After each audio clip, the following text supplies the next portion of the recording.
Thanks, everyone. I'm going to show you a bunch of work, which is actually fairly unusual for a keynote.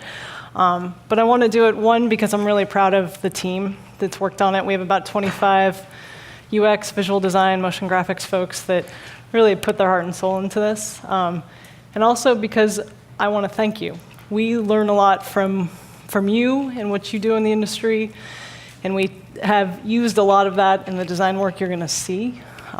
Luckily, we had a public event last week, and we were able to show some of this, so I'm able to show more than I thought I was going to be able to today. So I'll walk you through it. I'm hopeful this is a contribution back to the UX community and the way Stephen Johnson described of being peer progressives and adding to the conversation. So we are, to give you guys some context and a good way to start off, CNN has a tremendous scale. So we end up having a lot of broadcast networks around the world, a lot of bureaus around the world doing reporting.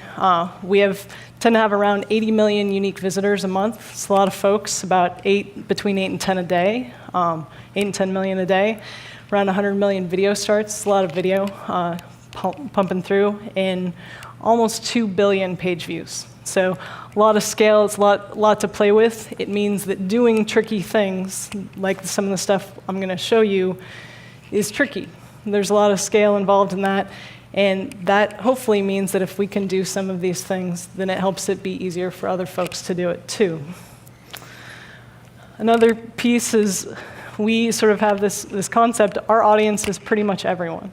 So we definitely have personas. We have a mindset of people called the Intrepid that are really our core audience, but we appeal to almost everybody, and we are almost everywhere. And so we really work to be ubiquitous so that people can get the news anywhere they go. That includes today more than 20 platforms, 10 editions, a whole host of languages, and that's been great. We started to see something, though, and at first we were looking on this graph. What you're going to see is a bunch of penetration rates of different devices. We've typically, historically, even in that kind of scale, even all those different platforms, really thought of ourselves as a TV company with a great website, or not necessarily always great, but hopefully one that we all can be proud of, but a big sized website. And that was something to strive for and enough work unto itself. And then we started to see this shift. In mobile users, we tend to have around 23 million global or US mobile users, around 48 million folks across all of our different Facebook and Twitter accounts, and then in terms of app downloads, around 37 million. It's a lot of scale, and we started to think about this in terms of, wow, the landscape is changing in a lot of big ways for us. And then we saw these types of growth rates, and you start to see, wow, the desktop experience is starting to mature. So it's starting to flatten out a little bit. There's always still room for growth, but crazy hockey stick kind of penetration rates. These are similar to what Facebook is seeing. They're even seeing it way bigger than we are, Twitter, everybody. And so this is a pretty big shift for us. It starts to change our mindset. And then we see something else. We start to see global growth. And so we have an international edition. Some of the folks in the audience, Christian and others, have worked on it and have done a lot of great work. In even the last 5 years, even with the kind of growth that we've seen, the contribution of the international edition to the overall page views has more than doubled. It's gone from 5% to 12% without a lot of huge effort. So we're already seeing global growth. And then we're seeing the social piece. And you see all the folks, all the different major accounts for a lot of the public and the journalism folks. What you see for us is CNN, and we've always tried to be out there first and in a good place. We already have really good reach with CNN BRK, which is our breaking news Twitter account, and CNN, which is our flagship account that talks a little bit more about programming notes and other news. And then on Facebook, we tend to have that same kind of dominance, which is huge, which is great, and we're very proud of it. We work very hard on that. but it's not always a rosy picture. So one of the things we started to notice was actually, even though we had that kind of dominance, we weren't necessarily the most retweeted or reshared. And so it starts to get you thinking, okay, we need to start approaching this world differently. It's a mobile world, it's a global world, it's a sharing kind of world. And so then we start to look more at the audience and a lot of the data, and we see, okay, where are these different platforms taking us? We see the desktop or the page views, and you start to see already for us, about 40% of our page view traffic is coming off of mobile, tablet and desktop, or tablet and phone. And already a quarter of our video starts, video. So even 14% on phones, who thought that, is coming off a tablet? And this is only today. So just think in a couple years, half page views are going to be off of mobile or tablet, and probably more like a third, if not more, video starts. So it starts to shape our pictures, and we're still excited about where we are in terms of the desktop piece. We're in a pretty good space. We're third, which most people are not excited to be third, and we always want to be farther up on that, one or two. But what we're looking at ourselves with is Yahoo News is a portal that has a lot of, has mail, has sort of major traffic, has some of the ABC News piece. Huffington Post has AOL and has a little bit different portfolio. So as a standalone independent brand, we're feeling okay. Definitely room for growth, but a good place to be. Something for us to think about how we approach it. But then when you look at mobile, a lot of that being out front, being in all those places, has actually turned into a good strength for us. So that's a great place to start. What's exciting is we have some dominance ahead, with being ahead of Yahoo and ABC even, and being way ahead of Huffington Post, which is cool. All of those things are cool, but there's some drawbacks. We're starting to reach a limit. So what we started to notice was all of those things today are being driven off of the same sort of creaky platform, and we are starting to notice some cracks. So one of those cracks was really that the traffic, even on the desktop website, that sort of powers everything else, is sort of a hub for everything else, was really starting to limit growth. So we were seeing a lot of traffic being driven by the top of the homepage alone, which for a publishing site is really a dangerous place to be. You want a lot more side traffic, and you want it to work a lot better. And what you start to see is that so much of the stories we produce are actually driven off of that top half of the homepage, and it starts to have a cascading effect. This is what it looks like from a sitemap perspective. And this started to worry us. We started to see all that social growth. We started to see all that amazing mobile growth. We started to see all of that. And what we saw when we looked at it from that great bird's eye perspective, like Don described, was something that was creaky and might not enable us to keep growing at the same kind of pace. And what it comes back to is being everywhere and being in all these places is also challenging. This is probably something you guys face too, and I don't think we're alone in this. I think everyone sort of feels this, but hopefully having us say it adds a little weight to the conversation for you and for all of us. One thing that you'll see as you look through this is the look and feel is pretty different, right? That's not so good for a brand. Another piece is that you'll start to see all these snapshots were taken at about the same time. The news is different. You don't really want the news to be different. You want to feel like you're connected to the same story as everybody else. So where do we go?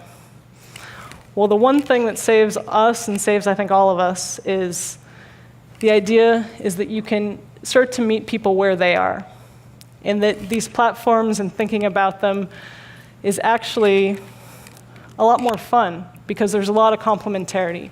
When you start to think mobile, when you start to think social, when you start to think global, you start to have this picture that maybe you have to go totally mobile first, or one is going to cannibalize the other.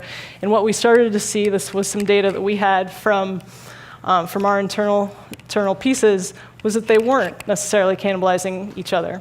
They were complementary. And so, in fact, it tended to correspond in a really beautiful UX way to life. So when people are at work, they come to us on their desktop because they're at work. They're in front of a computer or they're near a computing device where they can get to that. So we have our peak usage, and what these show is sort of peak usage above normal. And so the aqua is work, our computer, and so it tends to be during the week too that we see that pattern. At night, the red is TV, the blue is tablet. And so what we were seeing is people, and I think you guys have all probably had this experience as just human beings, we were seeing people at home in front of their TV pulling out their iPad. They weren't necessarily using their iPad at work. They weren't necessarily even taking it with them to work. So that was a big piece. And then what you see is mobile really being this beautiful glue. Sometimes the phone apps tended to work a little bit more like a mini dashboard, almost like a mini website, but the mobile phone or the mobile web tended to be this glue, constant checking through the day. So we at least had a place to start, and it was focused on the user. The next place was to say, okay, we're going to have to think about this entire system differently. It's going to need to be a holistic system with the user in the center and hung on something that was really important. So we started with the brand after really understanding and taking a look at where the users were going. And brand is sort of a tricky piece. What I like to think about it as, and really learning from other folks in the industry, I think I got this from many folks, is really tying it back to what is your core value as a company, and thinking for us and for everybody is really what's the reason we choose our company? Why does it matter for us?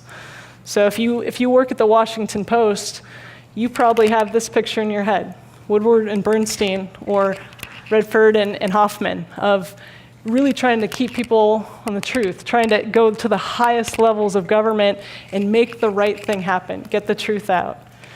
If you work at the New York Times, you probably start to see these pictures in your head of this amazing center of the universe that is New York, and making sure people understand that and understand how influential and culture the New York Times is. If you're at ESPN, you're thinking you love sports and you want to prove to other people that sports journalism is real journalism. It's not just all about stats and scoreboards, though that's pretty cool too.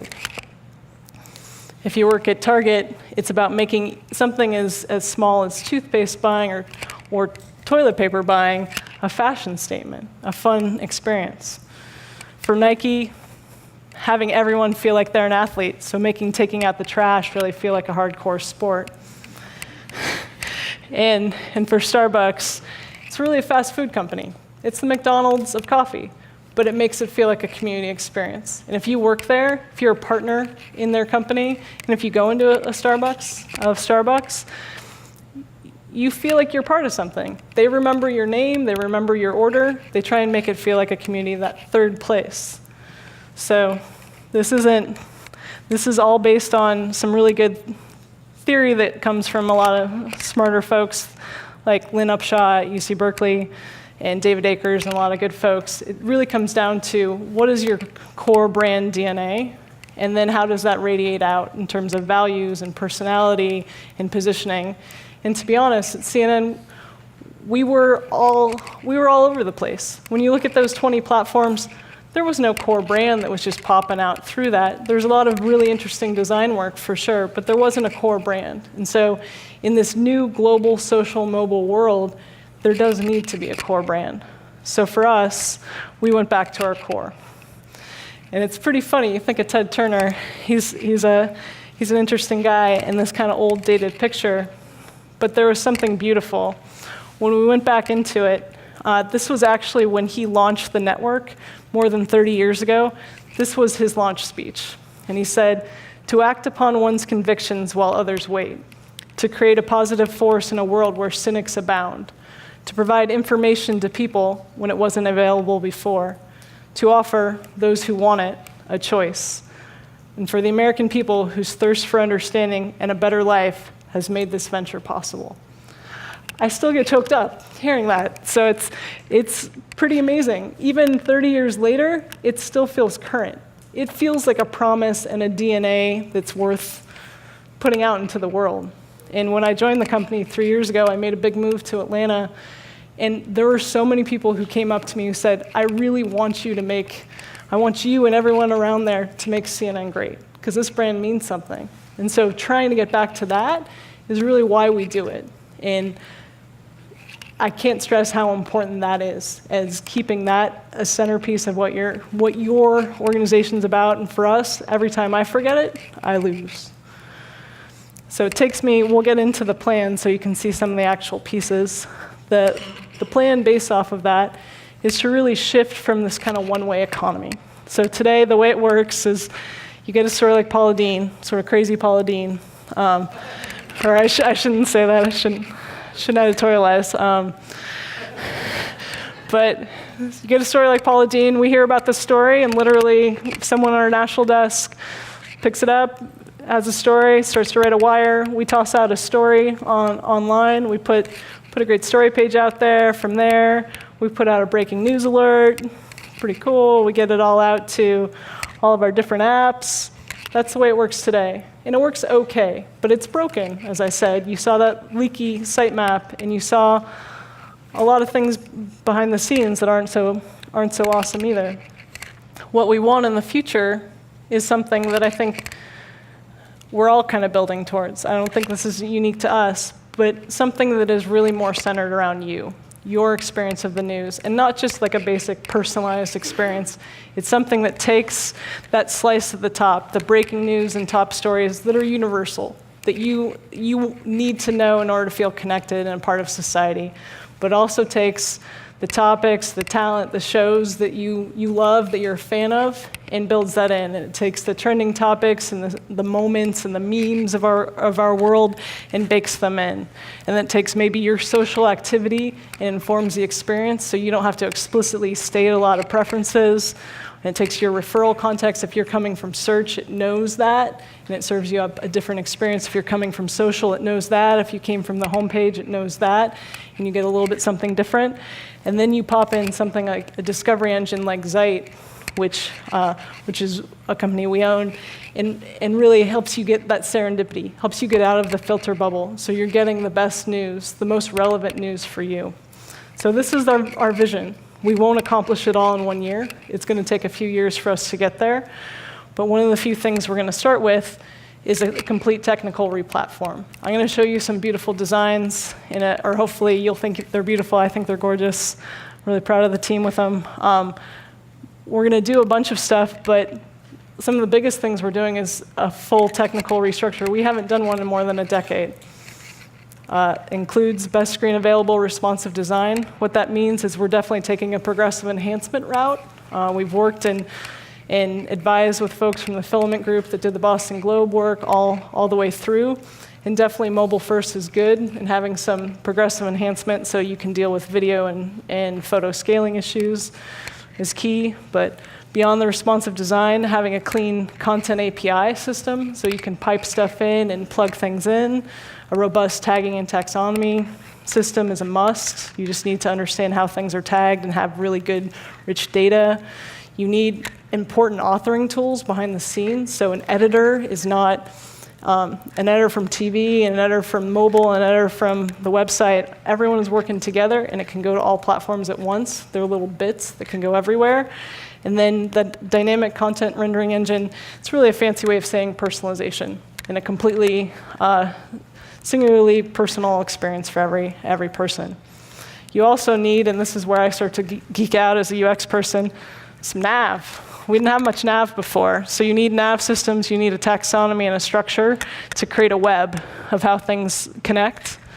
You need that nav to work on every screen, so the best screen available, we can't think about it, and it's sometimes been tough. A lot of us were built in or were raised in more of a desktop design world, but the idea is it needs to work on all platforms, and oftentimes it does really work best to design mobile first. We're often definitely design mobile first, take a step back, design tablet first, take a step back, design desktop first. So you get the best of each. You get a bespoke experience for each, and you learn from each platform.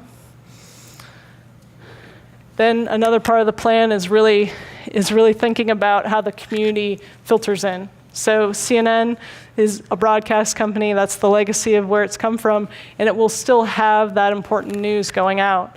But it needs to feel a lot more community-driven, too. You need the memes. Like my boss has the favorite way of describing the Duffnering story is CNN would typically put out a news alert that would be Duffner wins PGA Tour, and it sort of sounds sort of robot-y. And instead, what we also need to showcase, or in addition to that, is this great Duffnering moment. There's this huge sort of undercurrent going on that the BuzzFeeds, the Huffington Post, and everyone else in the world definitely showcases, and that's one of the most beautiful things about the internet, is showcasing those moments and those memes, making sure they're connected. And there's a piece you may start to see too, that connection and that sort of, those modular pieces are all backed up by a card-based approach. So we've taken a lot of look at the Twitter work, the Twitter card work, the Google card work, a lot of the work that happens in mobile apps that is very card-based.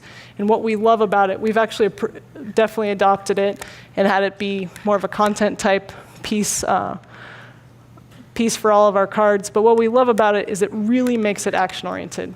You have to put a piece of content and you have to decide what is the action you want the user to take. If I'm going to read a story, what action do I want the user to take? I want them to share it. Person, a series, an event, or an episode, I want them to either program that or follow that person. I want them to watch that event. For a topic, follow. For an assignment, I want them to upload stuff. I want them to participate. I want their voices. So that helps us really in a UX environment think about that. But it's not just the cards. It's actually thinking about them in this fluid kind of shift and move kind of state. So that is the challenge with mobile, is everything needs to be fluid. So breaking it down to its pieces and then making it very fluid. And then even making the zones that those cards fit into really fluid, and thinking about the reflow and resize rules and the ad rules. It's always a key piece. I know we hate ads typically as UX folks. And then probably the biggest common, or one of the biggest foundations is a common fluid grid. And we definitely adopted a lot of the Twitter Bootstrap pieces. I think there's generally a grid that we're all starting to arrive at. But it's important, definitely an important piece. And then the last gets back to that brand.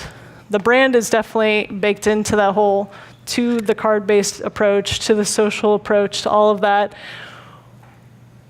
but needs to really infuse out through a modern style guide. And when we think of modern, what we think is small. You only have, in any device, if it's a mobile device, if it's a Google Glass, if it's a giant billboard in Times Square, if it's an actual shop, you have so many different variables to consider, and each one of those experiences needs to feel like CNN. You need to know as a user that you're walking into CNN and you're getting that same promise of a choice that Ted really brought out. And so the logo, the color palette that's a lot more dynamic, that feels a lot more like TV and broadcast, typography that looks a lot more like the lower thirds on TV, but is just clear and accessible and bold. The iconography is where we start to have a little bit of fun, definitely scalable vector graphics and making sure those work from the smallest device to the biggest, but there's a little bit more personality. There's a little bit of almost Old Spice nostalgia to it. And then the photo treatments that feel a little bit more like newsroom and have that sense of a cold but high-end glow, and then really pushing it. And so I really love the piece about the gaming stuff, about embracing your-ness. And what we're doing, we are going to take the double line that is part of the CNN logo and the CNN logo itself and use it as a background image and as a line treatment and just tile the heck out of it and make it feel iconic and really push that iconicness like you would if you were Louis Vuitton or if you were Coach or if you were any of those. Really take advantage of the fact this is CNN. This is who we're about. And so not run from it, really embrace that. And so I'll show you, this is the last piece, and I'll show you the payoff of where we're heading. So this is the home screen today and on the mobile website, and it's pretty decent. And there's a lot of good piece. We definitely have been top mobile site 5 years running, but the challenge with it is that it doesn't look anything like our desktop website. And so it sort of does when you first see it. You see that picture of Wiener and his wife, and you're like, oh, okay, it's the same thing, no big deal. And you're like, oh, online chats came after resignation. Okay, it's the same story. I'm missing the top headline. That's sort of a big deal, but it's all right. That's no big. That's maybe okay. But then all those secondary bullets underneath, the 2001, here's resignation, here Wiener's wife, timeline, Spitzer, none of that go to the mobile web. Just the way it's built today. None of it goes. Then you start to see the Kate and William baby story on the second. That's actually nowhere to be seen on the website itself. The Apple one matches, but it's the third link in the headline stack. And you start going down and you're like, wow, they're really out of sync. So you're getting different news in different platforms, which is not what you want. So what we're doing, and the flip is great. My boss loves that flip, but it's funny. What we're doing now, and this is an internal beta site, where if we have some time and I'm able to get the VPN working, I'll show you what it looks like. But this is just the short-term internal beta to show this is actually, they're running off the production environment, and to start to show, okay, how does this look when you're playing with it? And how does it look where it ends up still feeling bespoke and like it's a good mobile experience as well as a good desktop experience when you have the same news and when you have the same stories. But that's not the end. So that's just the internal beta. The future design, and I'll sort of walk you through these pieces, is starting with this. And this is the current website. This was a great story we had on the other day. It was called Taken, and it was a huge, immersive, interactive, multimedia storytelling piece, which is great. But all we really had was this top area here, this one way to tell it, and some good imagery, and it's definitely, it pulls you in. But what we want in the future is something like this, that feels moody, that feels as film noirish as the actual experience was that we created, and it really sets a tone. And so when you come to the website, you get a real tone. You get closer to what you get on TV, the sense of, I understand what the news of the day is today, and I can come along with it. I can feel it. It starts to feel dynamic and personal in the same way. If it's just a regular news story, it sort of settles back, and it gets to feel like it's just more of a regular news story. But when it starts to go into breaking news mode, which we started, I think, in the press, they started calling it the mood ring effect. We do want it to feel a little bit more like a mood ring so that people feel the sense of the news. The actual nav starts to go red. The ticker starts to go red. We add a breaking news banner. The headline gets bigger, so it feels a little bit different. And if all hell is breaking loose, it'll get even bigger still. But the sense is, and you see this when you take a step back, this works across all platforms. It's meant to really feel like you're there when you need to be there.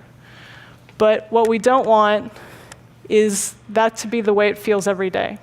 We want it to actually feel calming when it's supposed to feel calming, and alerting when it's supposed to feel alerting. So you feel like you're a part of the news, closer to the way you do when you're on television. Definitely, we're a breaking news company. We're going to be more breaking than other folks, but there should be a lot of places where you feel calm, which is part of why we're going with a blue palette versus the red, or versus the white and the red banner. So it feels calm, and it can feel reflective like this, or when it just, and this is more of an event experience, Bournay night, or it can just feel very normal on most days. And so you get a sense when you come to the site, you do get more of a mood ring of like, what's the day like? Is it a big day? Is it a hectic day? Is it intense? Is it urgent? Is it more of a reflective day? Is it a Sunday afternoon and we can take a step back? Or is it, what kind of day is it?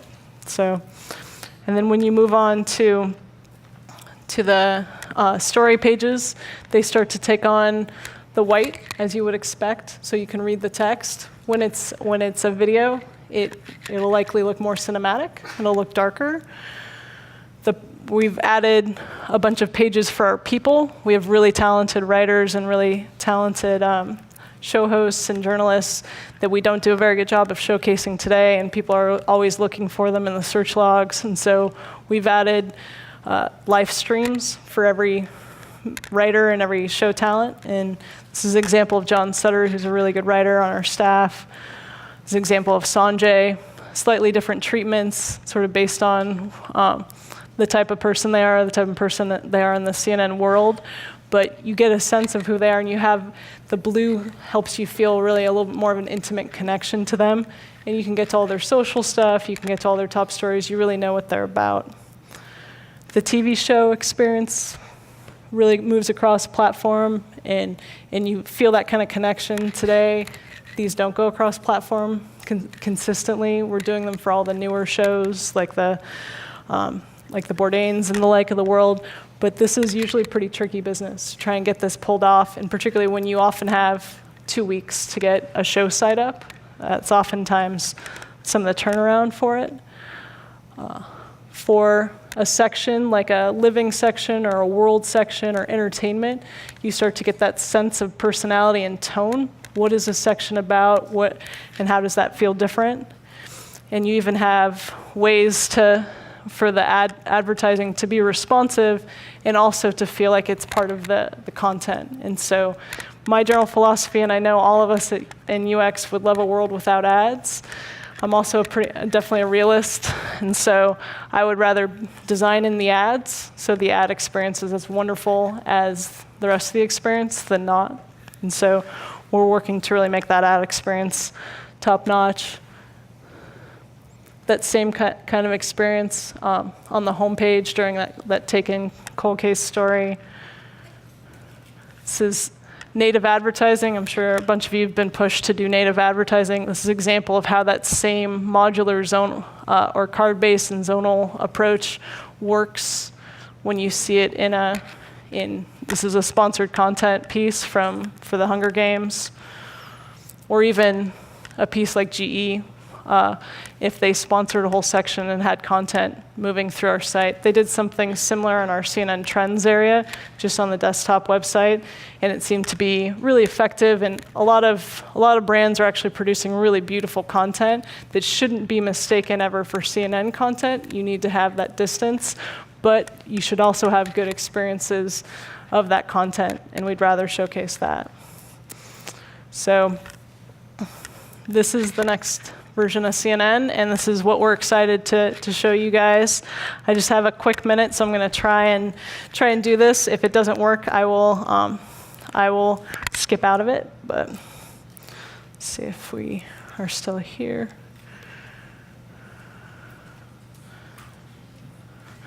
I'm just logging into VPN.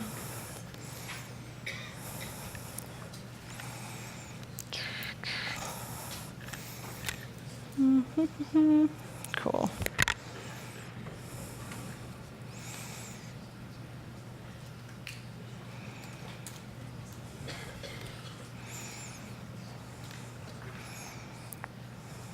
Okay, so I'll show you guys, see if I can bring this over. So this is our current website, and I think that'll, hopefully I can work this. So this is the current website, and this is the current beta. The same story. It's a very large story. Let's see if I can move this over too. I'll bring it back for just a quick second so I can see.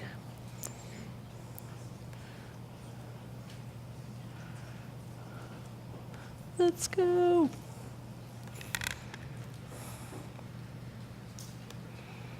Cool. Now, well, let me. So.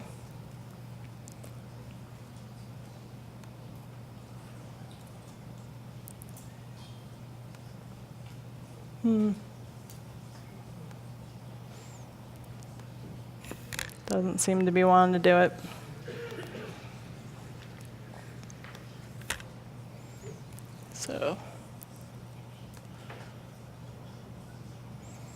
So the whole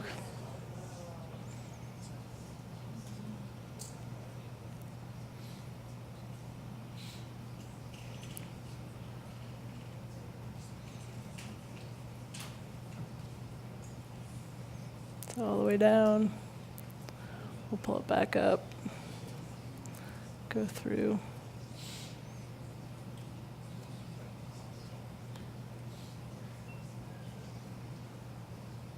So we're excited to show it. Hopefully it's helpful to see that and to see that kind of context, and to know, it's always helpful to know that it's real. It's not just me giving a deck presentation, but it's exciting. So.